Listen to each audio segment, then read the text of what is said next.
So we'll cover 5 tips on how you can improve your anchoring skills on CT side.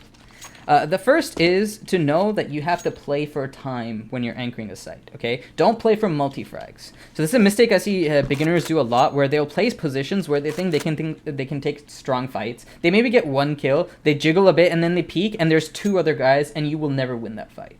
Instead, what might be a bit more useful is if you can get that 1 kill, but then actually just buy time and not give the T's the fight they want, right? So like maybe throw in a few jiggles, so like the T's think you're gonna peek, but you actually don't peek. Maybe spam a little, pre-fire a little, but then don't actually commit to a fight. Maybe if you have flashes or util, dump that. But really, just buy time. Because in the time that you're like creating, your rotates will come in to help you. Those rotates can spam smokes, they can push through smokes, they can throw util for you, like flashes above you so you can peek. So you're really making it tough for the T's to take the site fast. And the longer the T's have to take the site, the more their util is wasted. So if they're using smokes to get into site, if you can buy 10 seconds as an anchor, that 10 seconds could be the difference between them being able to plant the bomb and get into post-plant positions, versus them being out in the open because your teammates are rotated, and even though you only got 1 kill, the time you bought basically completely nullified the T execute.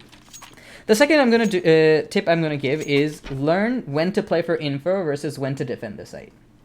So when you're in a man advantage situation, like a 5v3, playing for info, so like for example, jiggling right here to see if the T's like jiggle this corner, and then when you take contact, you can back up, maybe dump some util, and then you play for retake.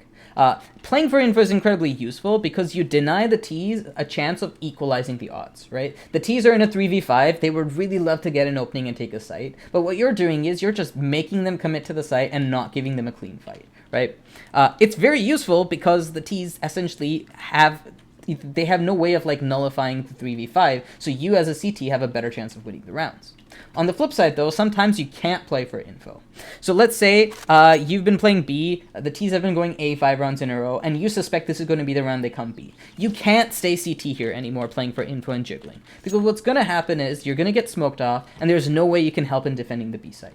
So if you're not on the site itself, you basically can't defend the site. So just learn and make those learn the difference between those two choices and when to make those choices.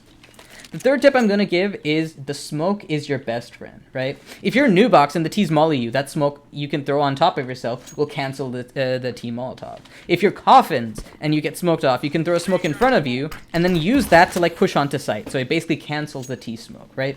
You can use the smoke to just defend a choke point. So when you're playing around here and they push the smoke, you get really easy kills. You can use the smoke as a fake. So if you're in second oranges, they molly new box, you throw that smoke right there, and they might think there's a guy in new box. Right? You can have one-way lineups, which I posted all over my channel, that you can use as well. Like, the smoke is basically the most versatile util for an anchor, so try to keep it in your belt as long as possible.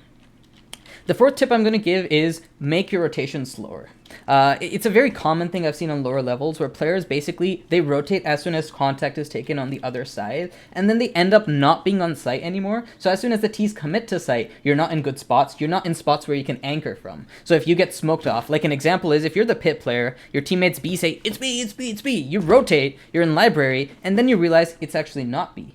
But now you're in such a bad position, because if you try to get back on site, there could be a T walking here, a T here, a T here. Maybe you get smoked off. So as an anchor, be a bit more stationary, right? Don't just rotate very easily. Basically, don't rotate until you see the bomb plant, and even if you see the bomb plant, don't just knife out run, okay? As an anchor, your rotations are going to be the last one, so you are actually going to be watching the flank in the post plant. So if you're the pit player, make sure like there's no one lurking while your teammates are setting up B. Or when you're B and the teammates are calling A, maybe you want to like watch deep CT until you commit to the retake.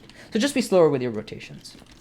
The last tip I'm going to give is be the bait in bait and switch setups. So a bait and switch setup is basically a spot where if the T's see you, they think there's only one person there or at a certain angle, and they basically tunnel vision in trying to kill you, and the consequence of that is that your teammate who's being switched in or who's being baited in is basically going to get multi-frags. So a very common example of that is you have a player new box and then a second player new box who's jiggling, right? And this player basically takes one fight and then like sort of takes a bad fight and then like dies, but the T's now think, okay, new box is clear because that guy just pushed out. And then when they try to go for the plant, your teammate just swings out and gets a multi-kill.